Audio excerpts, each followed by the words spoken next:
उत्तर प्रदेश में बीजेपी के 5 वो बड़े चेहरे कौन से हैं जो इस चुनाव में जिन्हें मुंह की खानी पड़ी है, और वो आपके सामने डिटेल्स हम रख रहे हैं। स्मृति ईरानी को आप देखिए, अमेठी से उन्हें हार का सामना करना पड़ा। 1,67,196 वोटों से वो हार गई केएल शर्मा से।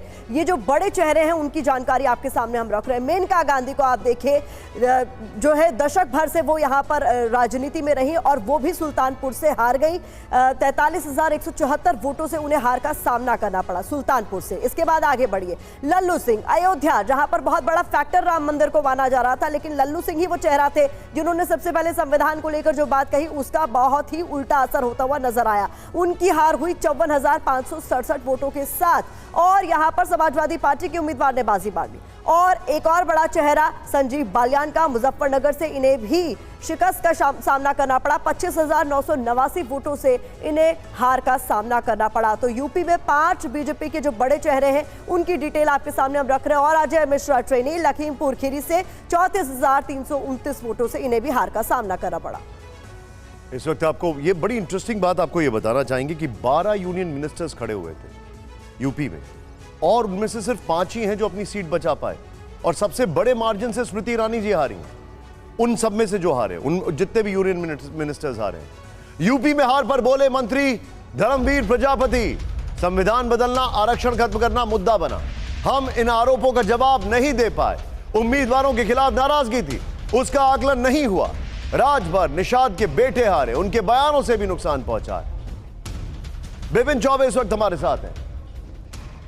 तो विपिन, ये बताइए, कुल मिलाकर आप चूंकि ग्राउंड पर मौजूद है, क्या आपको नजर आ रहे हैं जिस तरीके के नतीजे उत्तर प्रदेश से सामने आए हैं वो कई लोगों के लिए सरप्राइजिंग जरूर है, लेकिन शुरुआत से ही इस बात की चर्चा हो रही थी कि अखिलेश यादव ने जो सोशल इंजीनियरिंग की है वो नतीजों में रिफ्लेक्ट होगा।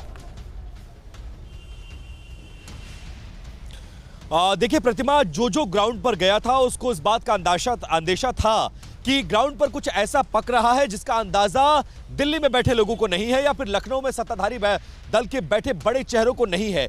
ग्राउंड पर बहुत ज्यादा नाराजगी थी, इस नाराजगी को कैश करना था। यह गठबंधन हुआ और उसने इसको कैश करने की कोशिश की। सोशल इंजीनियरिंग हो या फिर जनता से जुड़े हुए मुद्दे हो, इनको उठाया गया और वो परिणाम आ गया, वो अप्रत्याशित परिणाम आया जिसकी किसी को उम्मीद भी नहीं थी। अब जब ये परिणाम आ गया है तो सिर फटौवल हो रहा है कि आखिरकार नुकसान किसकी वजह से ज्यादा पहुंचा।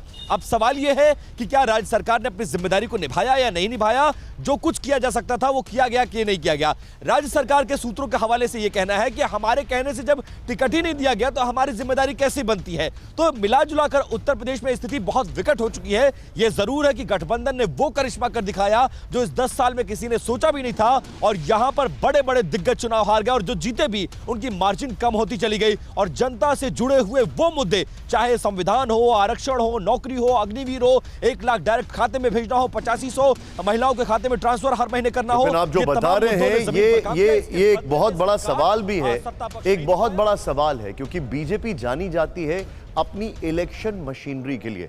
बीजेपी जानी जाती है कि किस तरीके से वो एकदम सूंघ लेते हैं कि क्या पक रहा है, कहां रह गया वो सब कुछ। और बात हम यूपी की कर रहे हैं, और मैं तो इसको कंपेयर कर रहा हूं किस तरीके से 40 साल बाद एक सीट वो बार बार हार रहे थे, वो भी जीत कर आ गए मध्य प्रदेश से, क्योंकि वो अपने आप में एपिक है।